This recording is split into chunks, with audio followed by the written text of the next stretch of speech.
Hello, my name is Michaela Morbach, and I'm in History 201 with Professor Ryan Lancaster, fall semester of 2018, and today I will be telling you about the Civil War. The three parts of the war that I will be covering today are some general information, the causes, and some little-known facts about it. The first thing that we'll need is some background information. So at this time in the country, the North had established a productive economy revolving around manufacturing and industry, as well as small farm agriculture. However, the South depended on large-scale agriculture that was able to be maintained because of the idea and productive execution of slavery. Plantation owners in the South were able to sustain their plantations for relatively cheap because of the free labor provided by their numerous slaves. The opposition of the Kansas-Nebraska Act from the North is what led to the formation of the Republican Party, which was not in favor of the expansion of slavery into the western states. From the Republican Party, Abraham Lincoln was elected, and he sought out to abolish all slavery. Within 3 months, the election of President Lincoln caused 7 southern states to secede because of the tensions with the North. The states that seceded included South Carolina, Mississippi, Florida, Alabama, Georgia, Louisiana, and Texas. The Civil War began on April 12, 1861, when the Confederate soldiers bombarded the Union soldiers at Fort Sumter, South Carolina, and ended in Lee's Confederate surrender to General Grant at Appomattox Courthouse on April 9, 1865. The Civil War came to be known as the most expensive and deadly war ever fought on American soil. In this next part, we will be talking about the 3 main causes of the Civil War, which were the moral issue of slavery, states' rights, and territorial expansion. The most predominant cause of the Civil War was the moral issue of slavery. The people in the North who weren't exposed to it firsthand every day were able to see how cruel and wrong the idea of slavery was. They knew, and they tried to warn those in the South that it was something that went against everything our country stood for. But the Southerners didn't want to hear it. They especially didn't like being reminded that the Founding Fathers stated that all men are created equal, because they definitely were not treating their slaves as equals. They were treating them as property, because to them, that's exactly what slaves were. The next thing that caused tensions to rise were the states' rights. Because of the growing numbers of abolitionists and opposition to slavery in the North, as well as the expansion of the country westward, many Southerners began to become worried that their livelihood and their economy were being threatened and weeded out. In their minds, they had no other choice than to secede, so that they were able to continue living their lives and growing their crops with their free labor. The last of the 3 main causes of the Civil War was territorial expansion.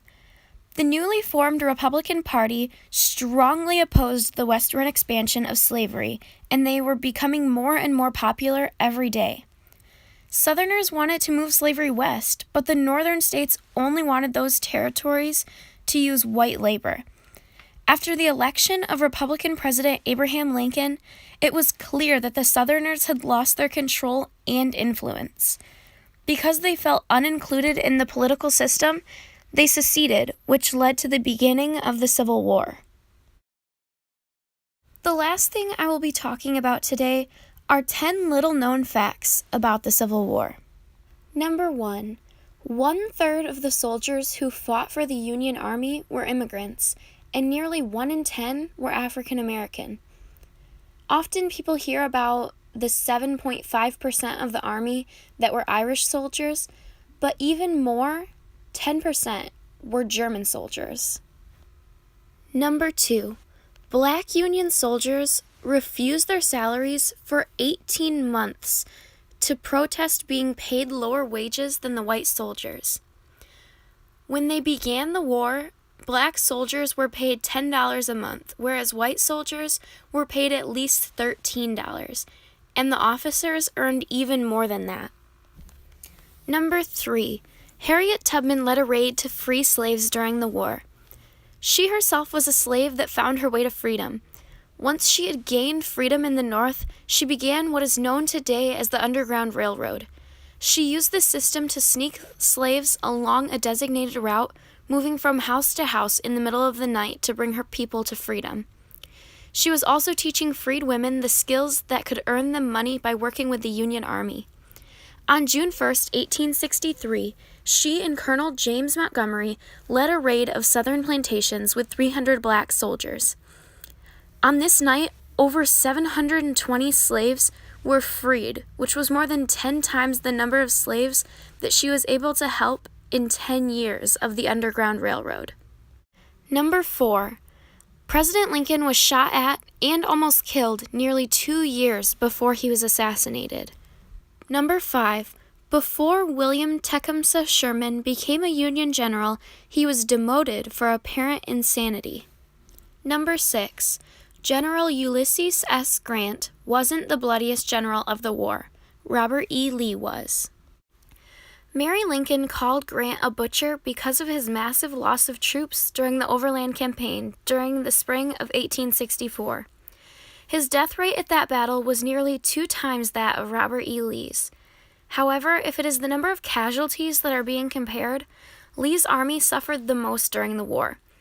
This was because Lee loved being the attacker, which won him battles such as Chancellorsville and Fredericksburg, but lost him Pickett's charge at Gettysburg. Number 7. Before and during the Civil War, Abraham Lincoln pushed to send freed slaves abroad for a policy called colonization. Number 8. Robert E. Lee's Virginia estate was confiscated by the Union and turned into a cemetery during the war. Number 9. Privates weren't cannon fodder during the war, generals were. And last but not least, number 10. More men died during the Civil War than any other American conflict, and nearly 2/3 of the deaths were from diseases. To recap, today we talked about 3 parts of the Civil War, some general information about it, the causes, and some little-known facts. I truly hope that you learned something while watching this today, because I definitely learned a lot while researching for it.